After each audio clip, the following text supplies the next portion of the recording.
अस्सलाम वालेकुम जी, welcome back to my channel. कैसे हैं आप सब? उम्मीद करती हूँ कि आप सब खैरियत से होंगे। मैं हूँ उर्वा। आज मैं आपके साथ शेयर करने लगी हूँ बहुत ही ज़बरदस्त किस्म की, बहुत ही यम्मी, बहुत ही क्रीमी किस्सा ख़वानी खीर की रेसिपी, जिसे पेशावरी खीर भी कहा जाता है, और इतनी आउटस्टैंडिंग और बहुत ही मज़ेदार बनकर तैयार होती है कि आप उंगलियाँ चाटते रह जाएंगे। 100% ऑथेंटिक तरीके से हम इसे बनाकर तैयार करेंगे। रेसिपी को स्किप नहीं करना, आखिर तक देखिएगा ताकि कोई भी पार्ट आप मिस ना करें। तो चलिए रेसिपी को बनाना स्टार्ट करते हैं। सब्सक्राइब करें ice and spice YouTube channel को, साथ में घंटी का बटन प्रेस करके ऑल पे क्लिक करें और पाएं डेली अपडेट। बिस्मिल्लाहिर्रहमानिर्रहीम। तो जी सबसे पहले एक पैन लेंगे, इसमें डालेंगे 2 कप पानी, और आधा घंटा पहले मैंने आधा कप चावल को भिगो के रख दिया था। कोई सा भी चावल आप ले सकती हैं, यहाँ पर टोटा चावल का इस्तेमाल करें या फिर जो आपके घर पे आपको इजीली मिल जाए। अब इन चावलों को हमने 15 से 20 मिनट तक के लिए बॉईल होने के लिए छोड़ देना है, मीडियम टू लो आंच पर। दूसरी तरफ मैंने लिया है एक बड़ा बर्तन, और इसमें डालेंगे 2 लीटर दूध। मैं यहाँ पर खुले दूध का इस्तेमाल कर रही हूँ और फुल फैट दूध का इस्तेमाल कर रही हूँ, जो क्रीमी और मलाई वाला दूध होता है ना, उसी का। आप खुले दूध की जगह जो डब्बे वाला दूध है उसका भी इस्तेमाल कर सकती हैं। अच्छा, और रेसिपी जो है ना, डिटेल रेसिपी, वो आपको डिस्क्रिप्शन बॉक्स में लिखी हुई मिल जाएगी, आप वहाँ से नोट डाउन कर सकती हैं। अब इस दूध को भी हमने कवर करके कम से कम भी आधे घंटे तक के लिए हल्की आंच पर बॉईल होने के लिए रख देना है, ताकि जो हमारा दूध है ना वो गाढ़ा हो जाए। दूसरी तरफ जो हमारे चावल थे ये भी बॉईल हो चुके हैं। अच्छा, आपके चावल में कसर नहीं होनी चाहिए, अच्छे से आपने इनको बॉईल करना है। चूल्हे की आंच इस पॉइंट पर मैं बंद कर दूंगी और इन्हें ठंडा होने के लिए रख देंगे काउंटर पर। और ये जो किस्सा ख़वानी खीर है ना, इसमें केक रस्क का इस्तेमाल किया जाता है। जो ऑथेंटिक रेसिपी है वो इसी तरह से तैयार की जाती है। मैंने लिए हैं 7 से 8 अदद केक रस्क, इनको मैंने तोड़ लिया है। और अब जो है मैं यहाँ पर जूसर जग का इस्तेमाल कर रही हूँ, क्योंकि इन केक रस्क को हमने क्रम्स बनाकर तैयार करनी है, यानी बिल्कुल दरदरा सा हमने इनको पीस लेना है। और जब देखें कि आपके जो केक रस्क हैं ये क्रम्स में कन्वर्ट हो चुके हैं, उसके बाद हम इसमें ऐड करेंगे उबले हुए चावल।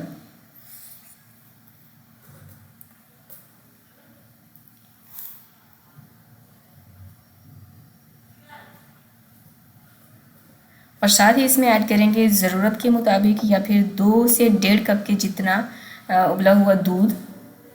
दूध की जगह पर आप पानी का भी इस्तेमाल कर सकती हैं। और इसका आपने एक थिक सा पेस्ट तैयार कर लेना है। अब दूसरी तरफ जो मैंने दूध को बॉईल होने के लिए रखा था वो आप देख सकती हैं अच्छा खासा उबल चुका है, इसके ऊपर मलाई की भी अच्छी खासी तय बन चुकी है। अब हम इसमें डाल देंगे जो अपना पेस्ट हमने अभी अभी तैयार किया है वो, और एक हाथ से आप ये पेस्ट डालती जाएं और दूसरे हाथ से आपने मिक्स करते जाना है। रेसिपी बहुत ही ज़्यादा आसान है। अब हमने क्या करना है कि इनको हैंड विस्कर की मदद से अच्छे से मिक्स करना है। मिक्स करने के बाद ढककर अब मैं मज़ीद इसको पकने के लिए रख दूँगी 35 to 40 मिनट्स तक के लिए, ताकि ये जो है ना खीर हमारी अच्छे से गाढ़ी हो जाए, थिक हो जाए।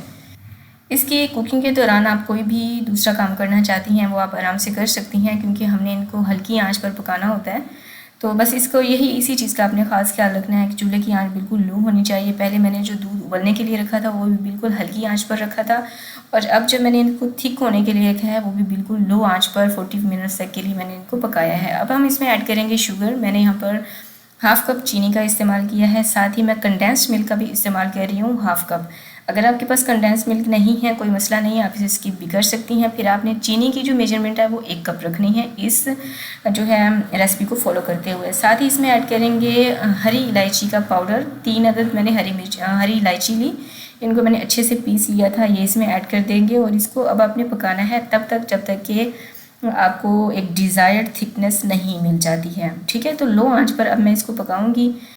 और अगर आपके पास टाइम नहीं है और आप जल्दी काम से फारिग होना चाहती हैं तो आप चूल्हे की आंच को मीडियम हाई कर दीजिए और कंटिन्यूसली चम्मच चलाते हुए आप इसको थिक कर लीजिए।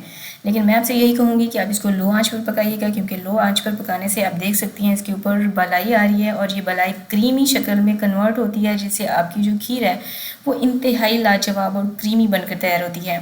अच्छा, इस खीर के लिए ना कैरमल इसमें ऐड किया जाता है, तो उसके लिए हमें चाहिए होगा एक पैन। इसमें डालेंगे 1/3 कप के जितना चीनी, और इसको बिल्कुल लो आंच पर आपने कैरमल तैयार कर लेना है। और लो आंच पर आपने इसलिए रखना है क्योंकि बाज़ औक़ात जब हम नए नए कुकिंग सीख रहे होते हैं ना, तो ये कैरमल हमसे हैंडल नहीं होता है। जैसे ही देखें कि चीनी मेल्ट हो चुकी है और शहद की शक्ल में आना स्टार्ट हो चुकी है, फिर आपने जो है चूल्हे की आंच को बंद कर देना है, क्योंकि इस पॉइंट के बाद ना ये इसका कुकिंग का प्रोसेस जारी रहता है और ये फ़ौरन से डार्क होने में टाइम नहीं लेता है कैरमल।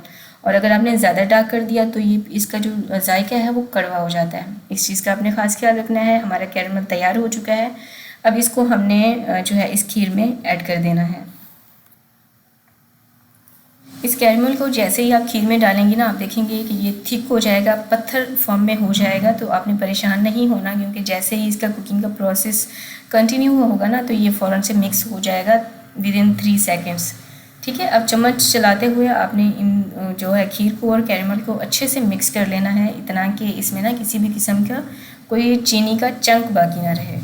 और खीर की जो परफेक्ट थिकनेस होती है ना, वो मैं आपको बता दूं कि आपने चम्मच की मदद से आपने इसको चम्मच में डाल के नीचे की तरफ फेंकना है। जब आप देखें इस तरह से कि खीर चम्मच को बहुत ही जल्दी और फास्ट नहीं छोड़ रही है, तो समझें आपका जो खीर है ना वो तैयार हो चुका है। ये देखें, फ़ौरन से ये जो खीर है ये चम्मच को नहीं छोड़ा, मतलब हमारी जो है बहुत ही ज़बरदस्त किस्म की खीर तैयार हो चुकी है। अब मैं इस पॉइंट पर चूल्हे की आंच बंद करूँगी, क्योंकि जो खीर होती है, जो कस्टर्ड होता है, उसको थोड़ा सा ना रनी रखा जाता है। और जब ये रूम टेम्परेचर पर आता है, जब हम इसको फ्रिज में रखते हैं ना, तो ये मज़ीद थिक हो जाता है। तो इतनी ही परफेक्ट जो है कंसिस्टेंसी आपने रखनी है।